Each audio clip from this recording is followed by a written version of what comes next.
Welcome back to the deep dive. Let's start with the classic American promise. You know the one. You work hard, you script together a down payment, you buy a house, and you wait. You raise a family, maybe you plant a tree in the backyard, and over 20 or 30 years, that pile of bricks becomes your nest egg. The cornerstone of financial stability. Exactly. But there is a twist in the third act of that movie that nobody really warns you about until, you're sitting at the closing table. The part where the American dream hands you a massive invoice. The American nightmare, honestly. The moment you realize that because your investment went well, maybe a little too well, you are staring down the barrel of a tax bill that could wipe out a huge chunk of your retirement. It's the success penalty. Yeah. And right now, here in January 2026, that specific penalty is driving one of the, strangest, most high-stakes political battles we've seen in Washington in years. We are talking, of course, about the momentum to completely eliminate the federal capital gains tax on home sales. And when you say eliminate, you mean zero. Zero. No caps, no limits, no check with your accountant, just gone. It is a fascinating moment. We have a president who has been teasing this idea since last summer. We have a Congress that is scrambling to find its footing after a chaotic start to the year. And we have two completely contradictory stories about what this policy would actually do. And that is the mission for this deep dive. We need to unpack this legislative push. We've got the new bills from Representatives Craig Goldman and, the now former Representative Marjorie Taylor Greene. We have the internal numbers from the National Association of Realtors, and we have a scathing analysis from the Budget Lab at Yale. It's a battle between unlocking the market and taxing the rich. And usually, those two things are mutually exclusive. Before we get into the bills, though, we have to set the stage. We are recording this in January 2026. Right. The political landscape is, it's active. President Trump is entering his second year back in the White House. And he's looking for a win. Remember, back in July 2025, he floated this. He said, "We are thinking about no tax on capital gains on houses." Right, and at the time, a lot of pundits thought it was just rally talk. But here we are. It's moved from a thought bubble to legislative text. But to understand why this is all happening now, we have to hop in a time machine. We need to go back to 1997. 1997. Titanic is dominating the box office. Everyone is trying to figure out how to use dial-up internet, and Congress is rewriting the tax code. This is where our current problem was born. Under the Taxpayer Relief Act of 1997, the government set the rules we still live by today. They said, if you sell your primary home, you can exclude some of the profit from taxes. Specifically, it's Section 121 of the tax code. If you're single, you can pocket $250,000 of profit tax-free. And if you're married, it's $500,000. $500,000. Right. The only catch is you have to live there for 2 of the last 5 years. And back in 1997, $500,000 in profit was an astronomical amount of money. I mean, that wasn't just a good return, that was winning the lottery money. Precisely. When they wrote that law, it covered virtually everyone. The idea was that only the absolute wealthiest estate owners would ever even get close to triggering a tax bill. But here is the fatal flaw in that legislation. They didn't index it for inflation. They set the numbers in stone. They did. And we all know what has happened to housing prices since the late 90s. Nationally, median home prices have nearly tripled. And in the big hub cities, they've quadrupled or more. So that $500,000 cap, which used to be a ceiling for the rich, has become a floor for the middle class. Especially if you're in California or the Northeast, or these boom towns in Texas and Florida. That's the friction point. You have people who aren't real estate tycoons. They aren't flippers. Well, they are just teachers or firefighters who bought a house in 1990 for, say, $150,000, and now Zillow tells them it's worth $2 million. And suddenly they're facing a tax bill on over $1 million of gain, simply because they stayed in their home and the market went crazy around them. Which brings us to the legislative fix. And the context here is vital, because this isn't happening in a vacuum. We have to talk about the One Big Beautiful Bill Act. The OBBB. I still can't believe that's the official acronym, but it's stuck. President Trump signed that on July 4th, 2025. It was a massive piece of legislation. It really was. It was designed to be the defining economic legacy. It extended the 2017 tax cuts, it locked in the mortgage interest deduction permanently, and it even raised the SALT deduction cap. The state and local taxes, that was a huge olive branch to blue states. It was. It also included the baby bonds provision, $1,000 for every new child, It was a total kitchen sink bill. Yeah. But what's interesting is what got left out. The full capital gains repeal for housing. It was on the negotiating table. The White House wanted it, but when the dust settled on the OBDBA, it had been cut, likely because of the price tax. So the job was left unfinished. And that is where Marjorie Taylor Greene entered the chat. Right. In July 2025, right after the OBBA passed, she introduced the No Tax on Home Sales Act. It was essentially a standalone bill to do what the Omnibus bill didn't. But the story gets weird here, because as of January 5th, 2026, Representative Greene is no longer in Congress. She resigned. Which is incredibly rare for a sitting member in the majority to just walk away midterm. Her office is literally being run by the clerk of the House right now. But the fascinating thing is that her legislation didn't die with her resignation. No, the idea had too much momentum to stop.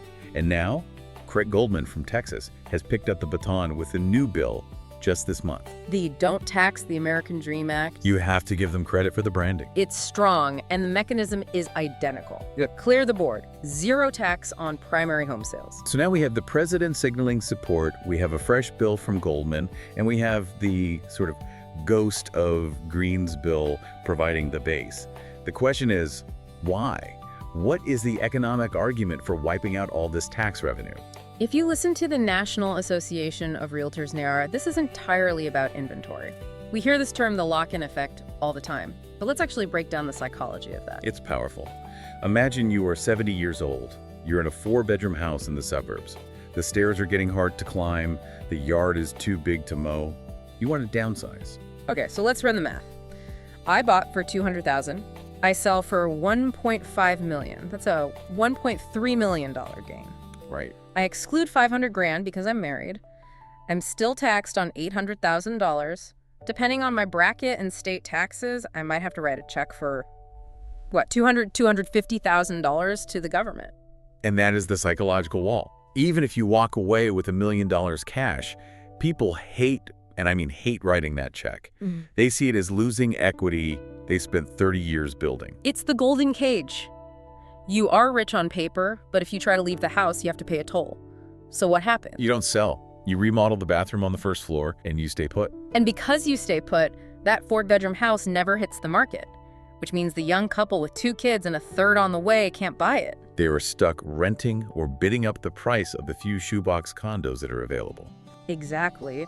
NAR's data on this is really stark. They estimate that 29 million homeowners, that's roughly 34% of the entire market, are sitting on gains that could trigger this tax. That number blew my mind. 34%. That's not the top 1% of wealthy elites.